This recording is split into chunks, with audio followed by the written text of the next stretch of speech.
Welcome to Kinship Cafe. I'm your host, Jim Jones. So glad you could join us today. And we're continuing our journey through the Daodejing. And I'll go ahead and bring up the screen here.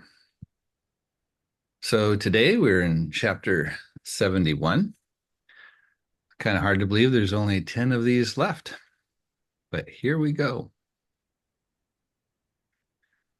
So we've talked in the past about the minimalistic nature of the underlying Chinese text, and this is maybe the supreme example of that in terms of its brevity.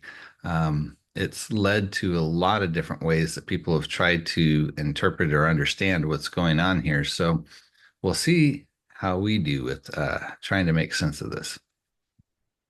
But it starts off saying, and this particular translation, the Addiss and Lombardo, does a really good job of preserving that minimalist nature of it.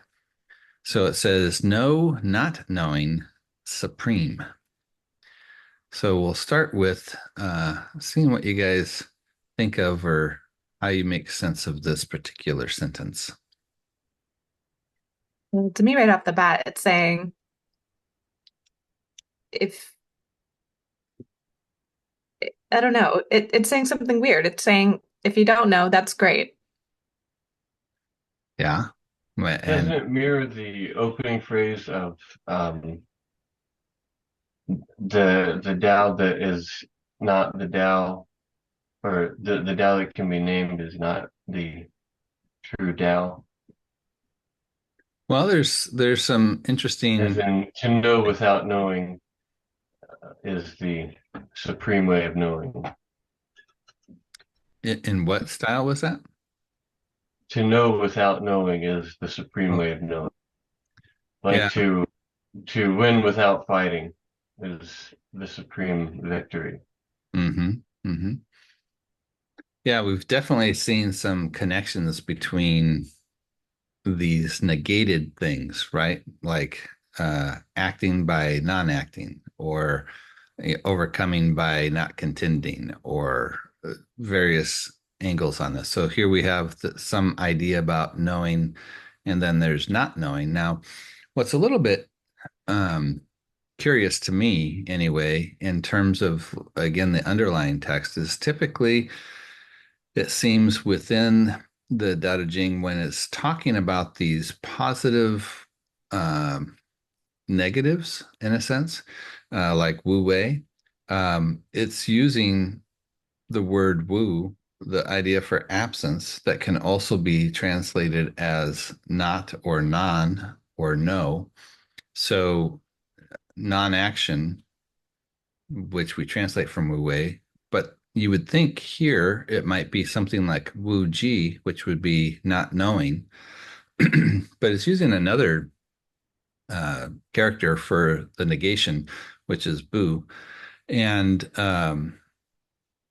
it seems like normally when bu is used instead of wu, it's not a it's an actual negation where something like wu wei is a thing, like this way of not acting a particular way. Whereas if you were to say bu wei, it would be like don't act, right? Like stop.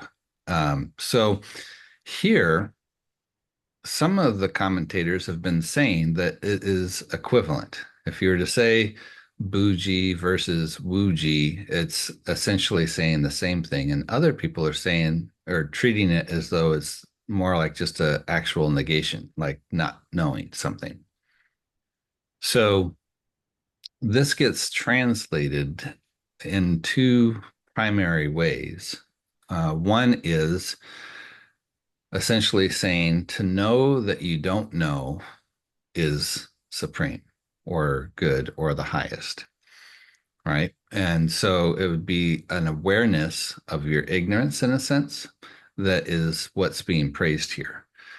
And then the flip side would be if you take it more like one of the Wu forms, it would be um, to know not knowing is in the sense of like a in the way of non-acting, right? Like the Wu Wei, the non-knowing would be kind of treated as like a similar goal, like something you're trying to get to. So if you're thinking about this in terms of ignorance, the idea is that to know that you don't know everything, this is good, right?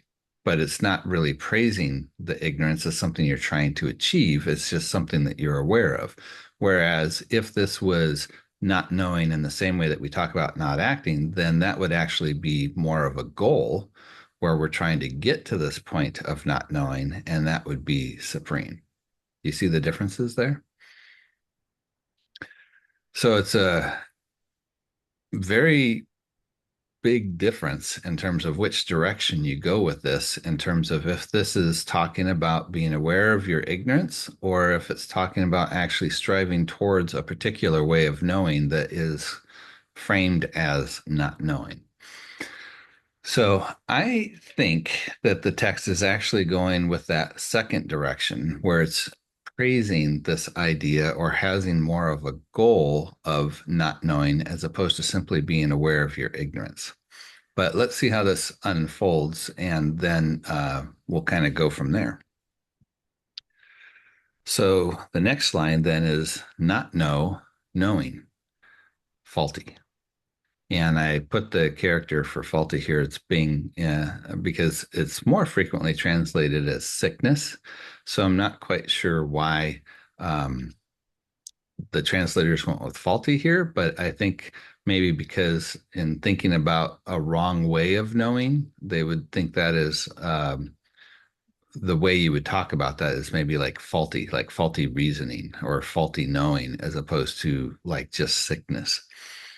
But what's also interesting, if you look at the character for Bing, it's got on the let's say the outer left and the top, you have kind of like this structure, you could say, is kind of making like this kind of form here. And then there's a character that's kind of nestled underneath it. If you took the character for no, which is G, and put that underneath that structure, it's kind of like a way of saying sick knowledge. And that's actually the character for ignorance. So this is one of the reasons why I think that when it says no, not knowing, it's not actually referring to ignorance, because there's probably a different character they would use for that. So this is one of the reasons why I think that this is actually looking at not knowing as a goal, as opposed to something just to be aware of that you suffer from, right? In terms of ignorance. But here it says not know, knowing, faulty, or sickness. How do you look at this line then in light of the first one? I don't know. It's like not know, knowing. Well, that's ideal, actually, to not know, apparently. It's really It's like worded very sparingly, right? There's like a lot you it's have to bring. twisting my brain. This reminds me of when Dane was talking about an oracle being so vague that you can read into it. This is definitely one of those ones that's like extremely minimalistic. Yeah, I don't know. Maybe it's like thinking you know, but not really knowing, or like being arrogant, or like overconfident in your knowledge. I don't know. It seems like a bad thing. Well, they're labeling it as sickness, right? So Yeah, they're that's what definitely I'm saying there's saying. something Like, wrong seems with like it. a bad thing. Yeah. So if we look at the two different ways that we took the first line, in the second line, if if we start with saying not knowing and the first line is ignorance, the idea is to know that you have ignorance is a positive thing, right? To be aware of your ignorance. The second line, then, if that was the case, would be to be ignorant but not know it would be faulty, right? So the other way of putting it, though, is would be more like to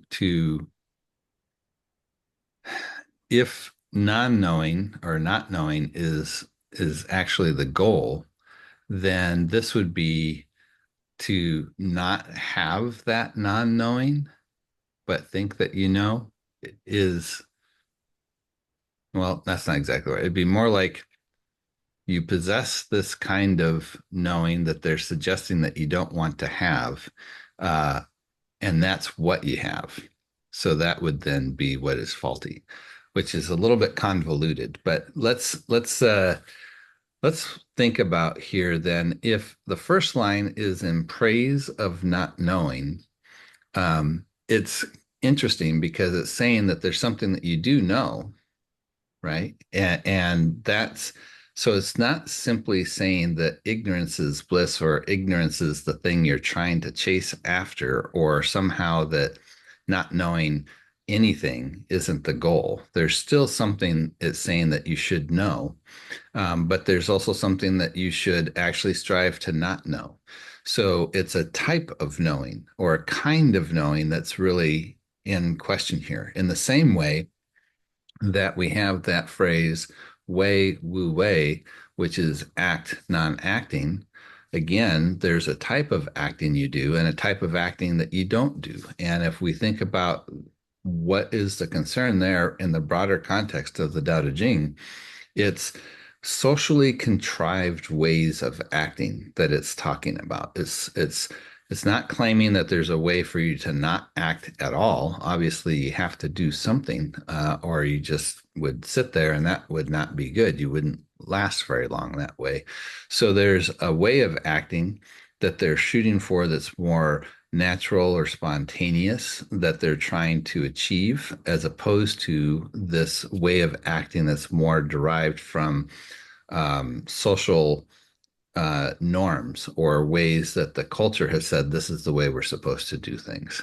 So if we're looking at not knowing in a similar way, there's ways of looking at the world, there's ways of knowing or types of knowledge that are wrong, that they're saying that we want to strive to unlearn those things and not know those ways of doing things. But the positive side of knowing would again be focused more on what are those more natural or spontaneous ways of being in the world. That's the type of knowledge that they want to have. So on the second line, then what would happen is where it says knowing would be in reference to this socially derived ways of knowing. And the first part of it, to not know, would mean that you're unaware of the fact that you are thinking through these socially derived ways of knowing things. And that's what they're saying is then faulty. Wow. Does this kind of track for you a little bit? I know it's a, It's it's kind of crazy to me that they fit all of that in 4 words. You know? yeah. I think one of the things that we're coming across here is maybe a like a slogan, right? That packs a lot Yeah. to it, but it kind of requires that you have a little bit of background knowledge. So you can get away with very brief statements that pack a lot of weight if it comes from a context in which you understand what's being packed into that small phrase or that slogan. You know, something like just do it, right? That for That's us, exactly what I thought of when you said slogan about this. oh, did you? That's so funny. Yeah. So there's a lot that, like, just by itself, if like you came from a whole different world and you understood English, but you read just do it, and it was like this phrase, right? It seemed to mean something, but what does it mean? And it's really kind of has more of a context in terms of, you know, the whole brand and what Nike's about and what they're trying to promote, that is contained in that phrase, even though the phrase itself doesn't have it. So I think here what we're dealing with is a similar kind of thing where there's these little slogans that get used to promote concepts that are big, or at least bigger than, you know, what the words themselves contain. And we're trying to figure out, you know, unwind it to understand what does this actually tie into. But I think, especially if we look at how something like Wu Wei gets used throughout, I think we see a similar thing here with how it's using the idea of knowledge, and it has to do with this socially derived knowledge as opposed to more natural knowledge. And that if you're, the goal would be how do we unlearn these things that we've been taught, these ways of looking at the world. And if we're able to do that, that this is a goal, this is what the supreme or the best or the upper way of looking at it is, as opposed to being unaware of the fact that we are looking through the world or looking at the world through this way of knowing that that's been imposed on us, that if we're unaware of this, then that's what the sickness is. And it ties in a lot with actually what we talked about last week, right? With that information or intellectual industrial complex idea that we were wrestling with, that there's an agenda through the culture to shape the minds into looking at things from a certain perspective that's going to be beneficial for those that are in positions of power. And if we're unaware of the fact that we're in that state of mind, if we've been, in a sense, kind of shaped or formed in that direction, and we're unaware of it, then this is a real problem. Because if you don't even know they've done this, then this is like as it says here, it's very faulty, or it's a sickness, or something like that. Yeah, it's really hard to be open-minded when you've just let everyone and everything else kind of shape the way that you think and what you value and things like that. Yeah, and it's a very unconscious thing that happens. So when you grow up in a particular culture, I mean, you're a child, or a baby even, right? You don't, in a sense, know anything yet, except for how to, or we seem to come pre-wired to be able to discover patterns that are effective in trying to do things, right? So we will work really hard to understand how the world around us is working so that we can participate in it in some way that will help us to achieve our goals. And so as we're soaking in this tremendous amount of information of everything around us, we're getting essentially that worldview that's running the world that we're born into. And this is where it can be very different in different times and places of the world, that you'll grow up with a particular way of looking at something and you don't even know that it's a particular way. It's just simply the way that it is in the place that you are. There's, all kinds of examples where people will talk about these curious things that they didn't know any different until they came across something that surprised them, and it opened their mind to the realization, oh, there's a whole nother way of looking at things. A couple of examples, I can't remember where I actually came across this, but there was this one gal that was talking about she had only ever encountered cats with blue eyes. And so she just thought cats had blue eyes until one day she came across one that had a different color eye. And she's like, oh, I didn't realize. I just assumed that all cats had blue eyes until I saw one, right? Um, I had a strange story myself with growing up where, and I might have mentioned this before, I had a uncle on my dad's side that had a couple of kids, and then 20 years later had another couple of kids, same mother and father, but there's a big age difference between them, and they just would refer to them as baby boy and baby girl, even though they had names, but it kind of stuck. And so I grew up having an uncle boy and an aunt girl. And it never occurred to me that this was strange until I got to high school. And I happened to mention that to somebody, and they're like, what are you talking about? And it, it's like ding, oh yeah, I didn't even realize this was odd.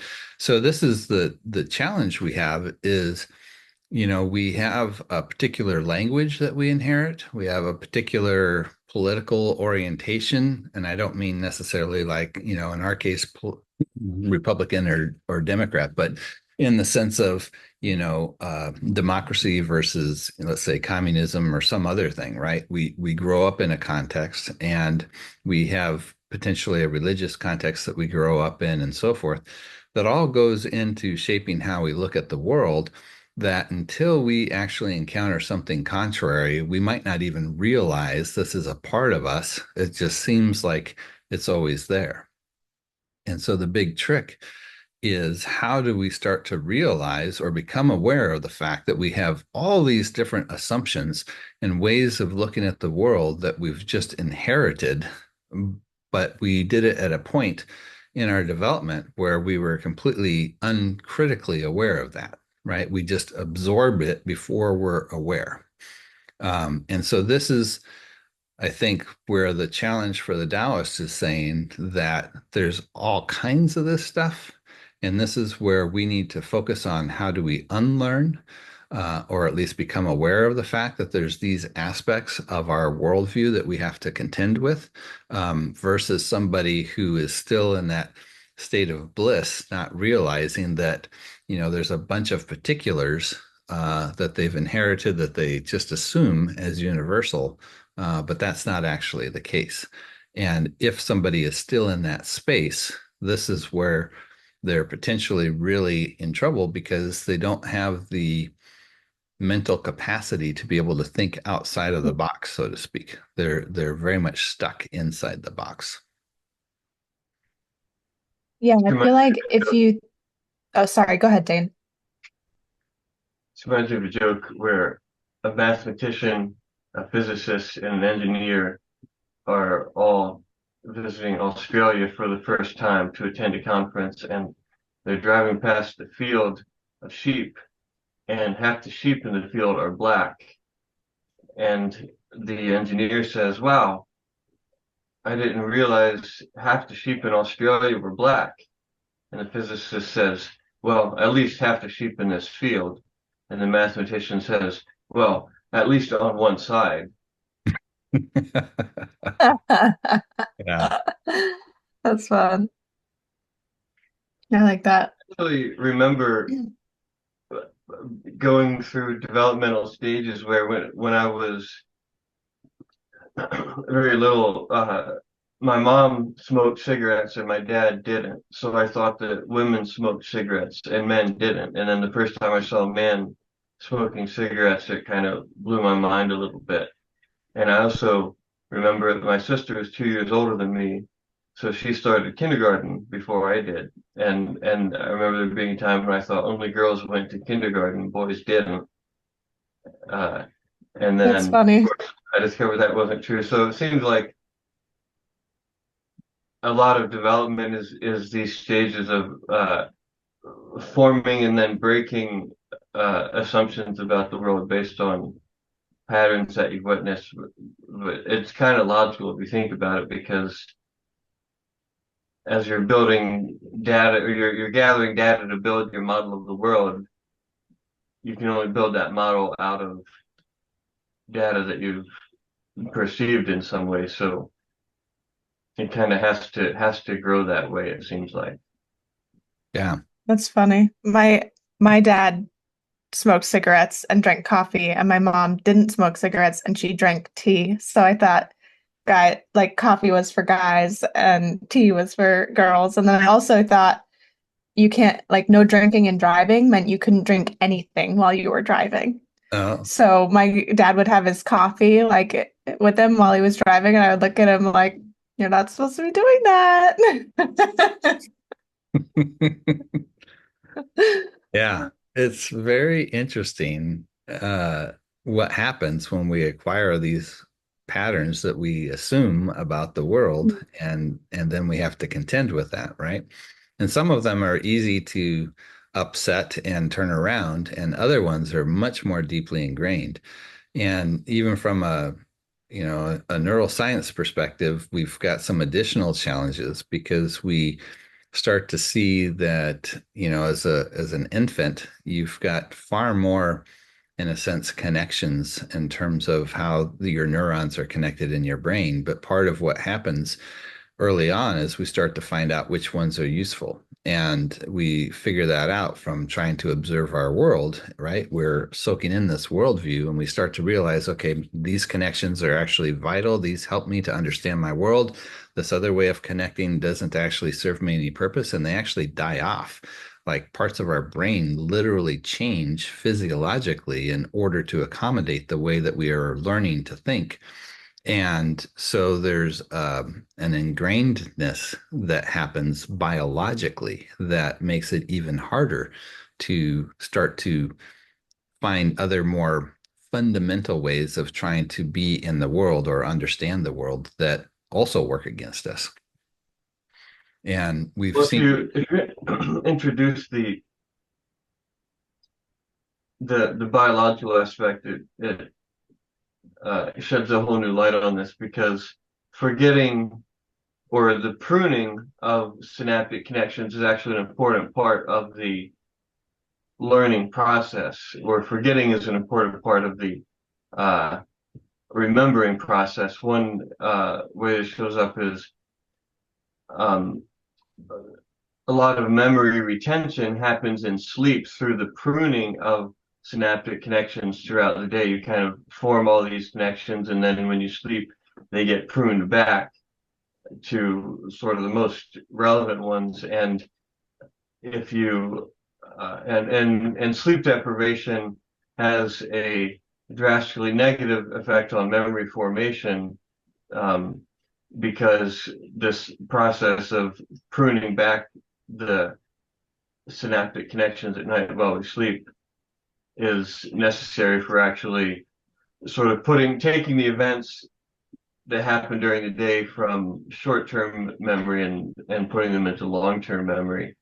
And there's also the process of spaced repetition, Mhm. where the fastest way to remember or memorize something is you learn it and then you recommunicate it just before you would have forgotten it again. So like you learn something uh, during the day, and then you recall it towards the end of the day, and then if you didn't do anything else, say it would fade from your memory in about 2 or 3 days. So in 2 days, you recall it again just before it would have faded from your memory. And then it goes a little bit longer, after about 4 or 5 days, just before it would have faded from your memory, you recall it again. And after just a few cycles of that, it gets transferred into long-term memory. That's the basis of the Pimsleur language learning model, is spaced repetition, where the it's the process of forgetting is actually or at least the process of almost forgetting and then remembering is what transfers memories from short-term memory to long-term memory. Mhm.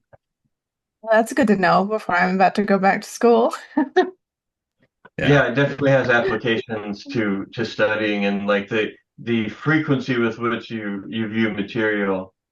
At first, it's you view to recall it more frequently, but you actually like I mean, cramming before a test, you kind of uh, put stuff in your short-term memory right before the test, but then it falls out. But if you kind of revisit it at increasing intervals, then it gets if you choose the intervals correctly, then it facilitates the transfer of knowledge from short-term memory to long-term memory.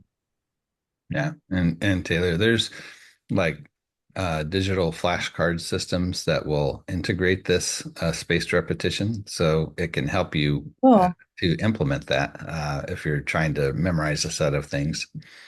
Like Quizlet or something? I'm not familiar with that particular one, but I would suspect that most of them probably try to implement something like this now. But the term that Oh, Dane was bringing up is spaced repetition, and that would be the thing that you want to look for to see if they handle that form of testing. thank you. Yeah. So, okay, so this is a lot of stuff about how we acquire knowledge and learn how to integrate it, and then it becoming a way of how we interact with the world. Have you had any experiences with trying to unlearn something? Yes. Do you want to share? Um, yeah, I just feel like in most, I don't know, I feel like most people can probably relate to this. We all have bad habits, and you get to a point where you recognize it, like as you start to grow and learn about yourself and decide that you want to shape yourself in a different way, you see the things that you need to leave behind. And I think it's a matter of instead of practicing uh, to gain something, you have to practice losing it. Um, so I don't know if I have like an example that I could maybe pinpoint. I don't know. I used to get angry a lot more easily. My dad was bipolar, and I saw him get angry very quickly about things growing up. And I think that kind of bled into me a little bit. And I think if you're angry all the time, it uses a lot of your energy, and it's just not worth it. Like life is a lot easier if you can let that go. And so I practiced just and when I felt those sudden feelings, like it's okay. Like I don't need to react this way. And the more I did that, the easier it became. And now it's very, very difficult to make me angry. Mm, I'm extremely patient. So yeah, I think there are a lot of things you Challenge. can learn and unlearn, and it's just a matter of practice. yeah. And did you, well, for a lot of people, when they're going through a process of unlearning something, or a habit, let's say, there's usually something that they're trying to replace it with, right? Hmm. So instead of doing this thing, and now I'm going to do this thing. So there's almost kind of like a replacement that happens because if you Yeah. just say, I want to stop doing this one thing, but I'm not actually replacing it with anything, that can be um, a more challenging situation. And maybe habits aren't a good way of thinking about this particular concept, but maybe more in the sense of like worldview changes, like Hmm. big pictures of how you look at something. And I'm thinking maybe of somebody who was religious who then becomes non-religious, right? So there's a way Yeah. of looking at the world that they're unlearning, but they don't necessarily have something that they're replacing it with, and that can be um, a very challenging mental state to be in because there needs to be something there, right? There's we can't ever exist without, in a sense, kind of like this meta story that explains the big picture and how everything fits together. And so until you find what that new big picture is that you acquire, there's this middle space that can be very disturbing and off-putting and really disorienting. So there's definitely a challenge for how do we actively unlearn something, whether it's habits Mm. or just ways of looking at the world. So in this first line, when it's talking about, essentially that we're trying to acquire this unlearning, um, there's a lot that's involved in this, right? And this would fit into more of that space of personal cultivation that the Taoists are trying to address in terms of how do we develop that? And um, a lot of it is there's like this study aspect of trying to see things differently, but then there's how do we incorporate it? And it's going to be, how do we revisit it? Like Dane was saying with that spaced repetition. And I think a lot of this will be what happens in some of these more mindfulness practices where we're able to bring those things to mind and be able to reflect on them. And then, of course, in actual lived situations, we might have things that alert us to times when we're using the old way of thinking that encourage us then to apply the new way of thinking, like how you were saying, Taylor, of learning how to be non-angry or not getting angry. But it's a very active process. It's not a simple like just forgetting. It's a very active process of how do we recognize the things that we're trying to change and what are we trying to change to. Yeah, it also reminds me of when you talk about your daughter in traffic, like Mm. if somebody cuts you off, your initial reaction is probably to be angry about that. But also, if you accept that you don't know everything, then you don't know what they're going through. You don't know what their day has been like. You don't know if they have an emergency that they're trying to attend to. And accepting that you don't know makes it a lot easier to be compassionate and be patient with them and assume assume a good thing rather than that they're just trying to make your day worse. Yeah, it's kind of like that vacuum we were talking about, right? So we have to come up with some kind of story about why they cut us off, but we have a choice of what story we apply. Is it a good Hmm. story that helps us be calm and relaxed, or is it a story that causes us to get angry and frustrated, right? Yeah. But yeah, that's another really good point here that I think fits into this to a degree, maybe not in the specific wording, but this idea of we don't know everything is really important in terms of recognizing um, or how we show up in the world, I guess is how I'd put it, is having that openness to there might be something to learn here. Yeah, because I feel like if you think that you know everything already, you're kind of capping off the ladder that you have. Like there's nowhere else to climb. If you think you know everything, then that's it. But if you accept that you don't know everything and that the things that you could possibly know are infinite, then you could climb up the ladder forever and continue to learn and grow. Hmm. Yeah. All right. Well, let's see where this goes then. So the next line is only faults is faultless. So here again, it's taking Bing and instead of sickness, it's using fault, right? So anyone want to take a stab at this line? I don't really know what they're getting at, but to me, like I think often people try to say, well, it's this person's fault or it's that person's fault or it's my fault. It's like, does it truly matter whose fault it is, or can we just accept that this is what happened and take the next step? Like, I Well, guess if you're in an accident, it matters whose fault it is, right? For the yeah, insurance, but like it, in work or things like that where something happens and people are trying to find whose fault it is, it's like it doesn't really matter whose fault it is. You should all work together and make find a solution resolution. or take the next step. Yeah. Yeah. Well, and that would be introducing a whole nother component here, but let's assume that it is flowing from the first two statements, which I think it is.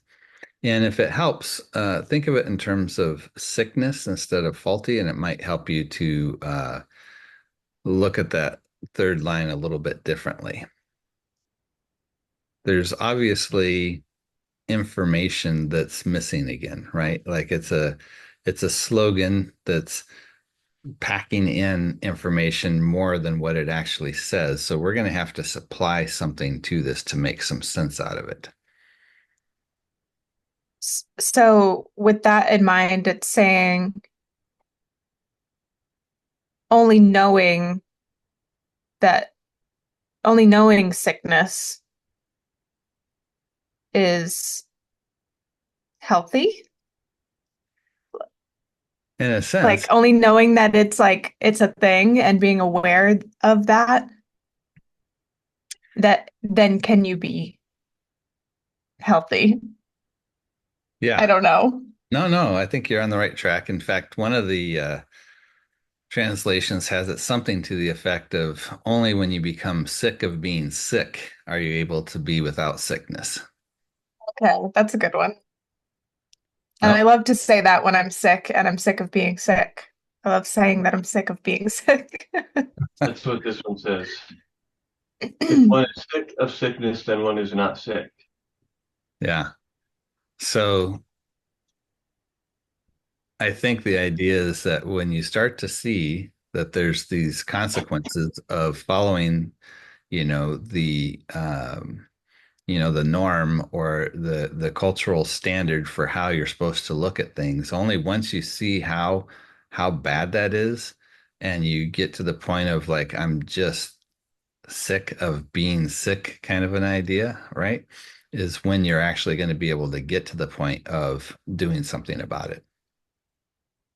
I think that's what happened when I realized that I was angry all the time. I was sick of being angry all the time.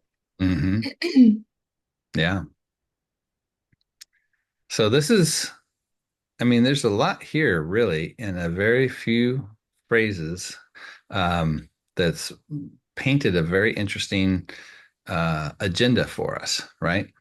Where there's this idea of we're embedded in a way of knowing that is more culturally derived than natural, and that we can start to see that there's issues with that, you know, community knowledge.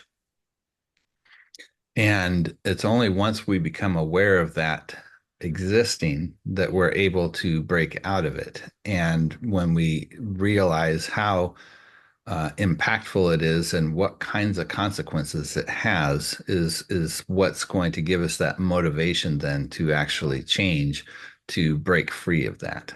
And that's not an easy thing, especially when we think about things like I guess we could call it peer pressure.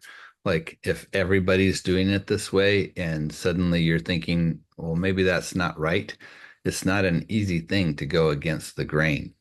And so that adds maybe another layer on top of this too.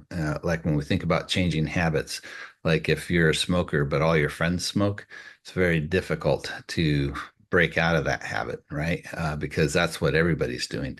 And any of our thought patterns that have a tendency to go against the grain of what everybody else is doing or how everybody else is talking about it is going to be really tricky.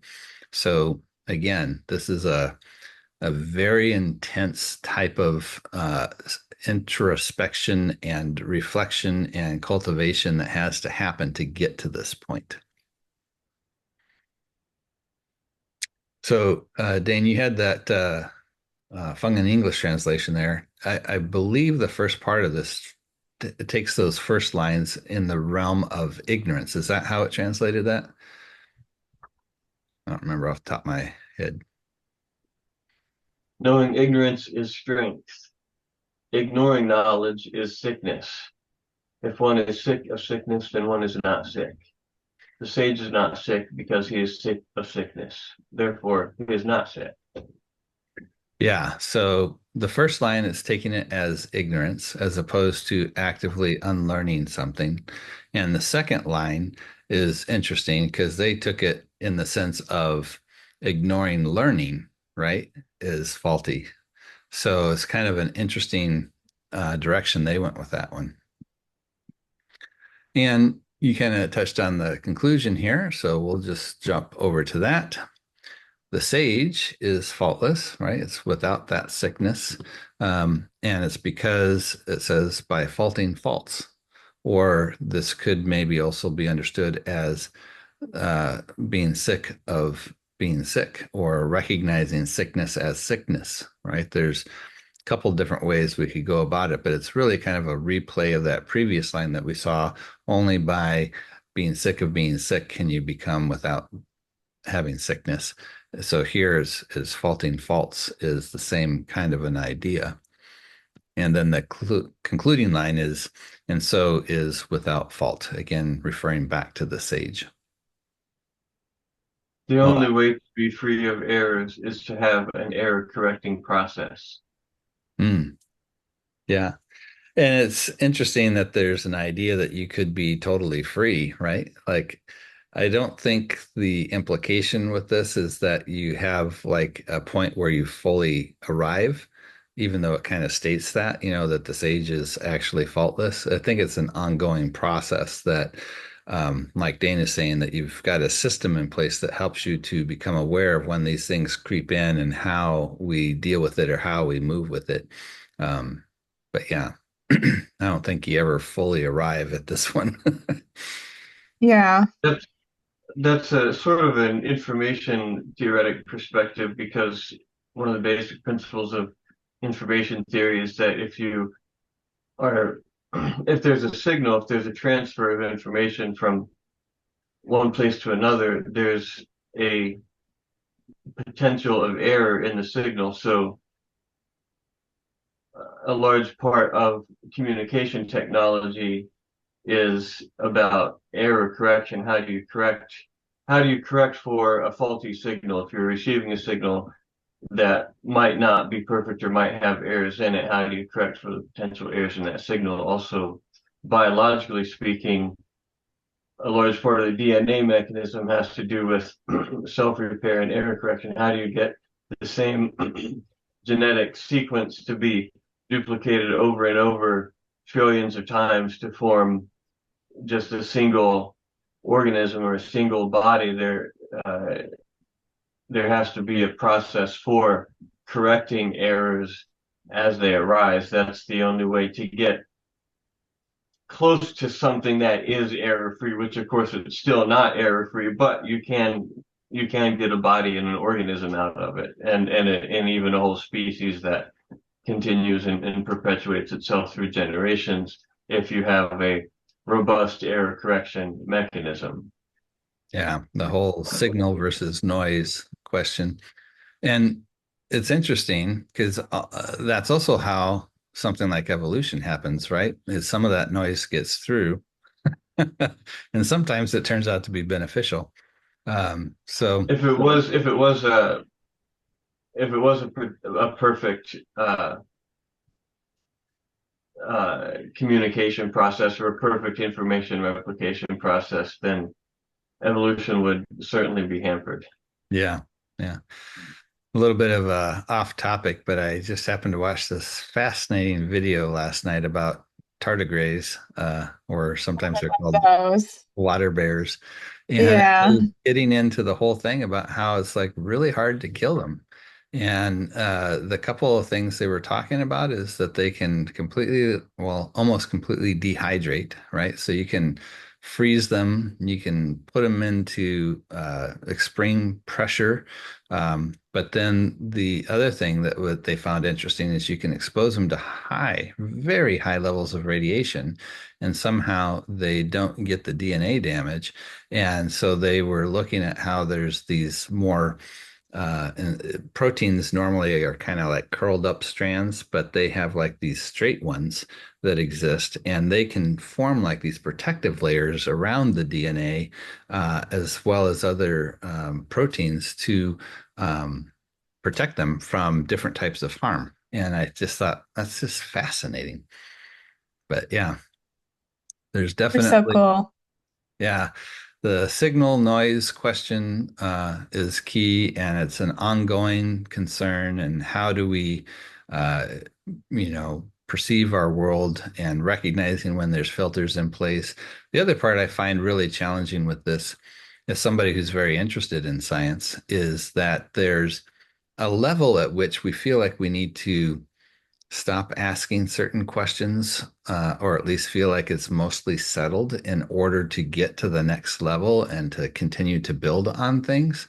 And so it's a little bit of a catch 22 in that you need to remain open, and core to the scientific method is that whatever we know, we only know provisionally, and it's subject to change. But if you don't have a fairly high degree of certainty on some things, it's difficult to actually build on that knowledge.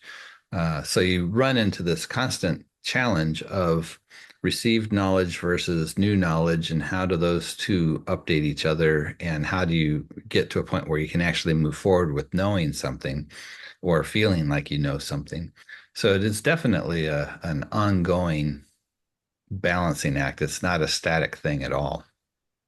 Yeah, sometimes if you're if you're not keeping that pace, it's hard to even know what questions to ask because you don't know what you don't know. And so you don't even know what to say. Yeah. Well, it was a very short passage today, but it actually gave us a lot to chew on. So I appreciate your guys' engaging in the dialogue with me on that. I thought that was a lot of fun. Yeah, that was great. So if you've been watching this as a video and you'd like to be a part of the conversation, you can register your email at www.kinship.cafe, and you'll get a weekly email with the latest videos, as well as where we meet in person if you happen to be in the Southern California area. So hopefully we'll see you guys next week, and take care. Bye. Thanks, Jim.